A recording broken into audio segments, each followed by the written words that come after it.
안녕하십니까. 염블리의 비밀노트 시간입니다. 이베스트 투자증권 염승환 이사님 나오셨습니다. 어서 오십시오. 네, 안녕하세요. 2022년 마지막 방송입니다. 네네. 우리 이사님도 올 한 해 참 마음고생 많이 하셨는데 네. 소감 한마디 들어볼까요?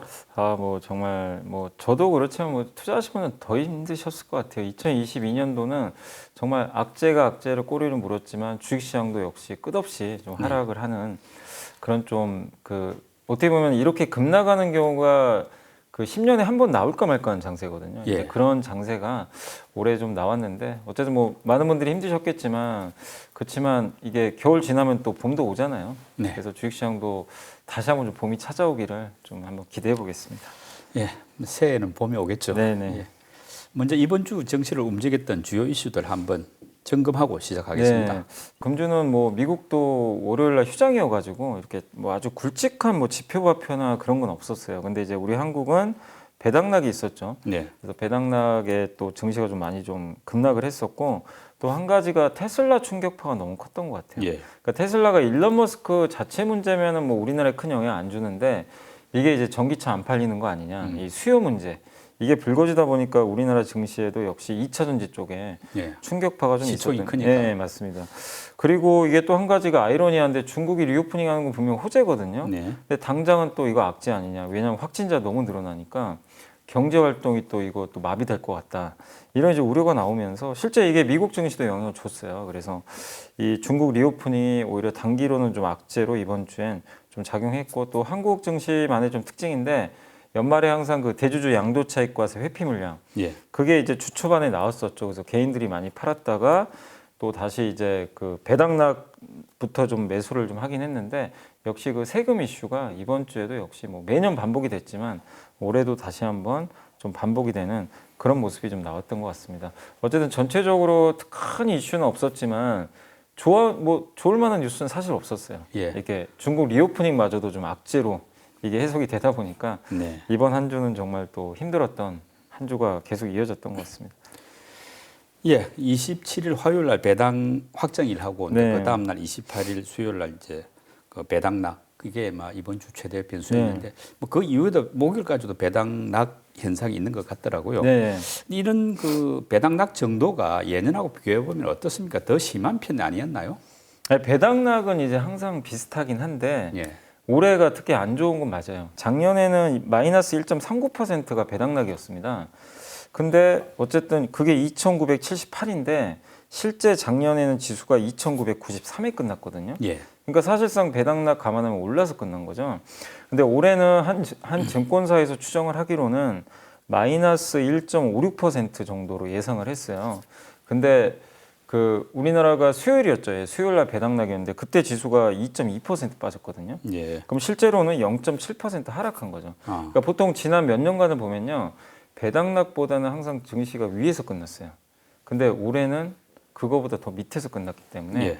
확실히 올해는 배당락보다도 좀 증시 흐름이 네. 굉장히 좀 좋지 않았다. 그러니까 과거하고는 좀 흐름이 굉장히 좀 다르게 배당락 밑에서 끝났던 좀 안 좋았던 예. 한 해였던 것 같습니다. 저도 그런 느낌이 있어가지고 네. 질문드렸던 건데 이 배당락보다도 더 많이 이렇게 시장이 떨어졌다, 추락했다는 것은 향후 시장에는 어떤 영향을 미칠까요? 사실 근데 이게 꼭 배당락에 더 좋았다, 내려갔다고 해서 이게 꼭 다음에 네. 이게 증시가 안 좋았다. 이거 연결짓기는 좀 무리가 있고요. 당시에 시장 흐름에 결정된 것 같아요. 2020년에는 배당락뿐만이 아니라 배당락도 있었지만 당시 워낙 유동성 장세였잖아요. 예. 증시분이 삼성전자 기대감도 컸었고 개인들 어마어마한 매수를 했기 때문에 좋았는데 21년도는 배당락 때 분위기 나쁘지 않았거든요. 근데 연초부터 아시겠지만 횡령사고 터지고 올해 예, 22년. 네, 22년 넘어와서 그러니까 각종 악재들이 속출을 한 거죠, 사실은. 그래서 결국엔 이번 배당락에 좀 분위기가 안 좋기 때문에 이게 사실 좀 연결은 되고 있어요. 배당락에 급락하고 목요일 날 또 급락을 했기 때문에 당연히 분위기로 봐서는 좀 연결된 분위기는 있지만 이걸 배당락이 안 좋았으니까 앞으로 안 좋을 거다. 이렇게까지 우리가 볼 수 있는 근거는 좀 부족하다라고 말씀을 드리겠습니다. 예.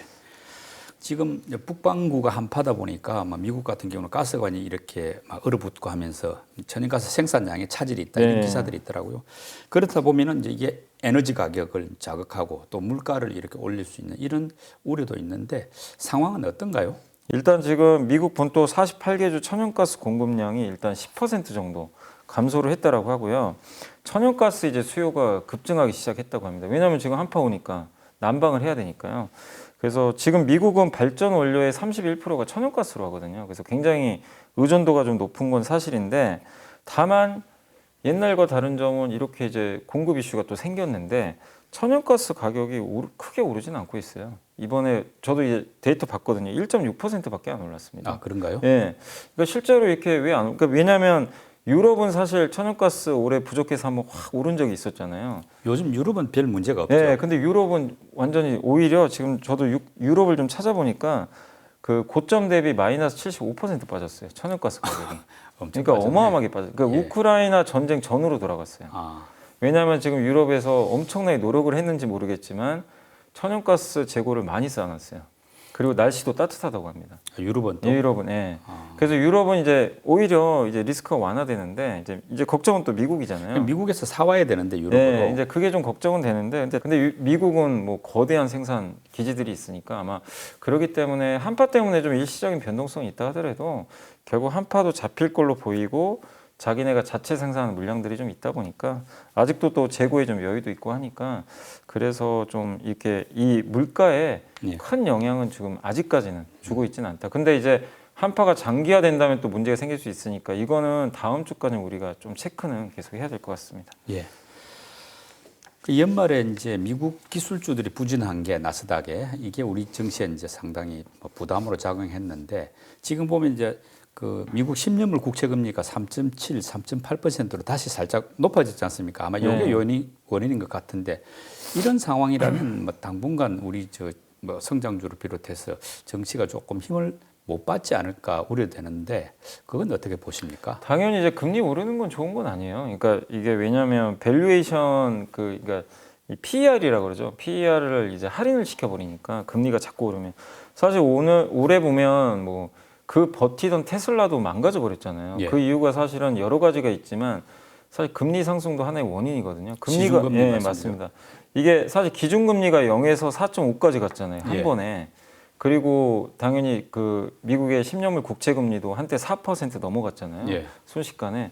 그러니까 이게 당연히 밸류에이션을 깎아먹는 요인이기 때문에 좀 좋을 수는 없는데 근데 이것도 좀 생각하셔야 될 게 최근에 시중금리가 좀 올라가지만 그 전에 4.2까지 갔던 시중금리가 3.4까지 떨어졌었거든요. 근데 그때 한번 보시면 미국 나스닥은 못 올랐어요.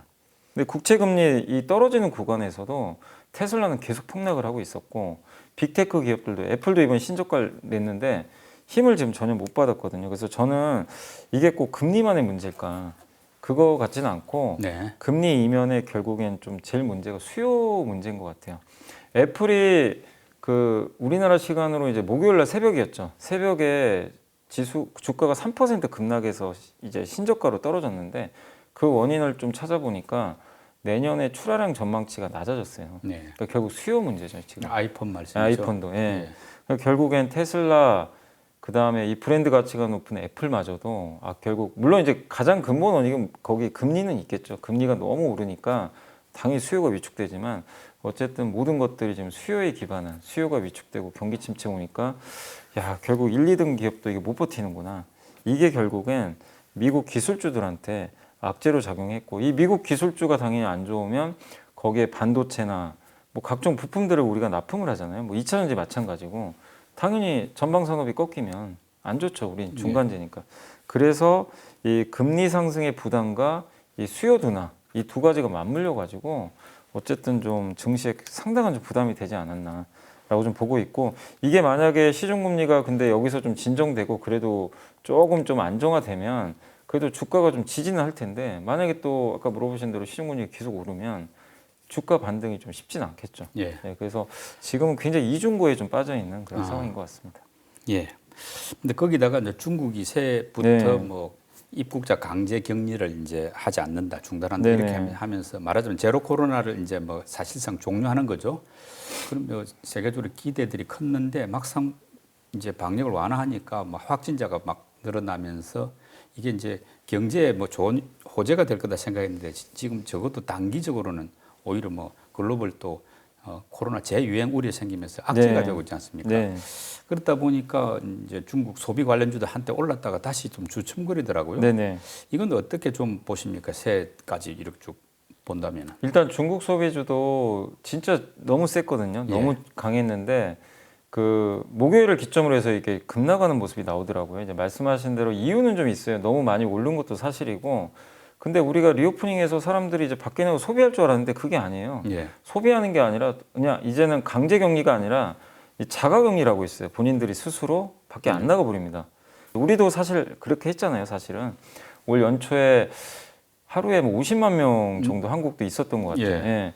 근데 그게 이제 결국 피크아웃 치고 나서 이제 정상화 됐는데 중국도 이제 고비죠. 이게 마지막. 어떻게 보면은 확진자가 늘어날 수밖에 없고요.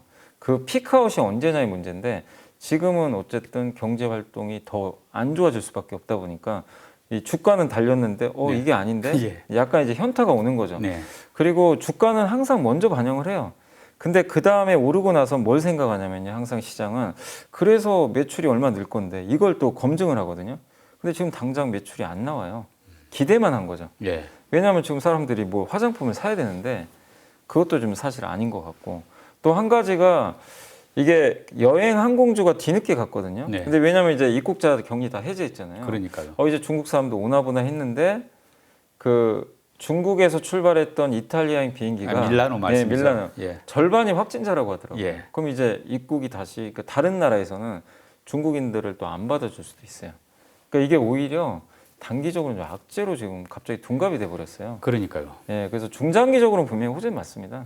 근데 적어도 춘절에 또 대이동을 하니까 예. 그때까지는 좀 중국 소비주가 일단 또 실망 매물이 나오면서 조금 또 조정을 받지 않을까 이렇게 좀 예상을 하고 있습니다. 이번 주에 외국인, 기관, 개인들의 어떤 매수 종목하고 그럼 상승 또는 선방한 업종도 한번 살펴봐 주시죠. 자, 먼저 이번 주에 그 외국인들이 가장 많이 매수한 주식 10종목 한번 살펴보도록 하겠습니다. 별 특징이 없네요. 네, 이번 주에는 뭐 고배당주도 일부 산 것 같고 태양광도 좀 일부 있는 것 같고 그래서 특별한 뭐 특징은 좀 살펴보기 좀 어려웠던 것 같습니다. 그리고 이번에는 그 기관들이 가장 많이 이번 주에 매수했던 10종목을 순서대로 한번 살펴보도록 하겠습니다.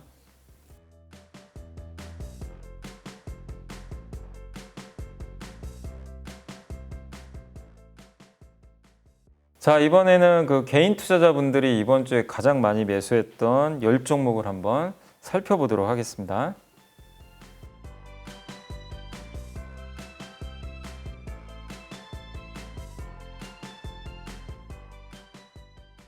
자, 이번에는 이번 주에 가장 많이 상승했던 10종목을 좀 업종별로 살펴보도록 하겠습니다.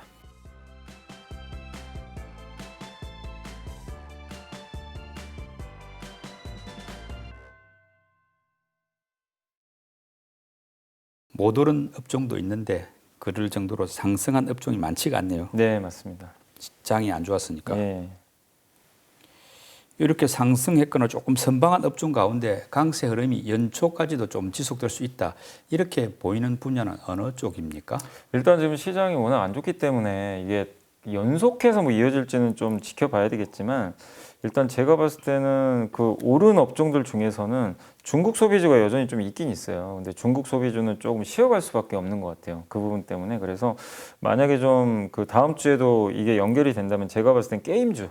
네. 왜냐면 이번 주에 그 게임주가 가장 이슈가 하나 좀 큰 게 나왔죠. 원래 네. 수익률이 안 좋았다가 갑자기 그 판호 때문에 중국. 예, 그래서 목요일 날 수익률이 확 올라가지고 여기 플러스권에 이제 끝나버렸거든요. 그래서 이건 단발성은 좀 아니니까 제가 봤을 때는 좀 게임 업종은 조금 더 이어질 것 같고 그 다음에 여기 보면 좀 특징적인 게 드론주들이 좀 강했잖아요. 그게 이제 사실은 북한의 북한 때문인데 지금과 같은 분위기가 만약에 또 약세장이 이어지면 드론 테마도 조금은 이어질 수 있고요. 왜냐하면 이게 대통령이 직접 지시를 했더라고요. 드론 관련해가지고. 그래서 다음 주에는 게임과 좀 드론 업종이 조금은 더 이어지지 않을까라고 예상은 하고 있습니다. 그런데 이제 외국인하고 기관들이 많이 비운 종목은 이른바 이제 빈집 처리가 가능하다는 이런 네네. 기대감이 있지 않습니까?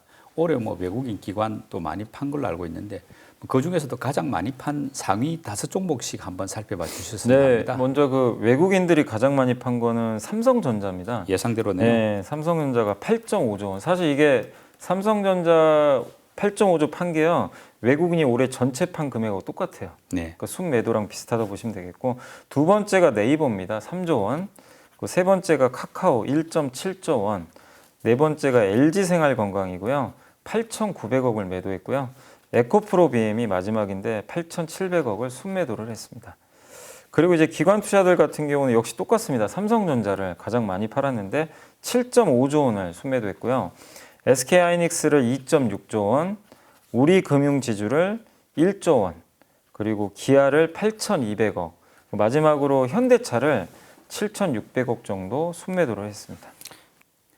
염 이사님이 선정한 이번 주에 보고서 듣는 차례인데 어떤 내용입니까? 오늘은 뭐 이게 사실 뭐 산업 얘기는 아니고 오늘 좀 소개해 드릴 거는 그래도 지금 뭔가 좀 우리나라도 약간 주주가치 제고를 위한 좀 변화들이 나오는 것 같아서 네. 그 내용인데 하이투자증권의 이상원 연구원님이 의무 공개 매수 도입 등 지배구조 개선 발판이 마련됐다라는 그런 내용이 보고서고 이게 사실 그 M&A 할 때 그 대주주 지분을 비싼 가격에 사주잖아요. 이 사모펀드나 이런 데서 네. 예, M&A를 할 때 최대주주 지분을. 근데 소액주주는 전혀 그런 혜택을 못 받거든요.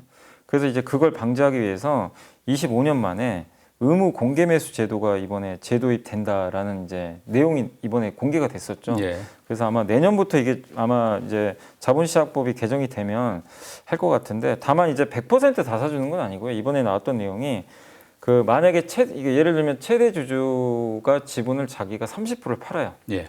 그러면 그 사모펀드가 30% 살 거 아니에요. 네. 그러면 예를 들어서 2배 가격에 샀다고 쳐볼게요. 예.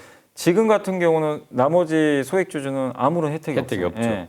근데 이번에 법이 바뀌면 30%면 그 20% 있죠. 20%면 총 50%가 될 거 아니에요. 예. 최대 주주. 거기에 플러스 한 주까지는 네.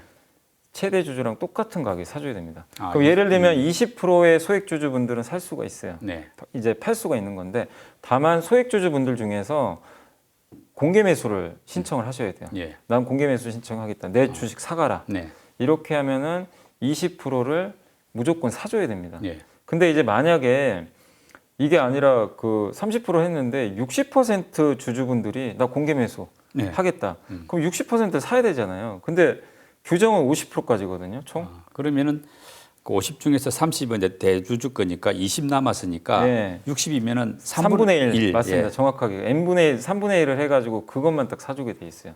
그러니까 그러면 그건 조금 아쉽긴 하지만 그럼 내가 예를 들어서 뭐 30주 있으면 10주는 팔 수 있겠네. 10주는 이제 그 최대 주주랑 똑같은 가격에 네. 팔 수 있고 단 조건이 또 있는 게 반드시 그 이 사모펀드나 매입하는 쪽에서 최대 주주 지분을 25% 이상 확보를 할 때만 이 제도가 적용이 됩니다. 그러니까 네. 예를 들면 꼼수를 부릴 수도 있어요. 24.99% 만약에 인수하잖아요. 예. 그러면 해당 사항이 없어요.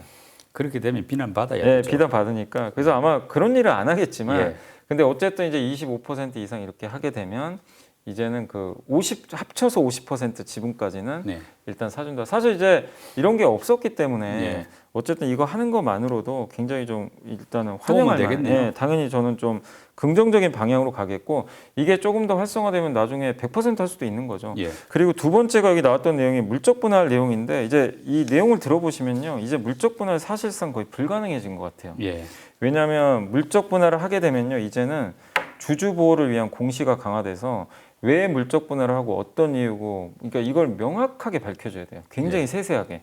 그래서 주주 공시가 좀 굉장히 강화되고 두 번째가 물적 분할에 이제 반대하면 주식 매수 청구권이 이제 도입이 됩니다. 예. 그래서 물적 분할에 반대하는 주주들한테는 주식을 당연히 사줘야 됩니다.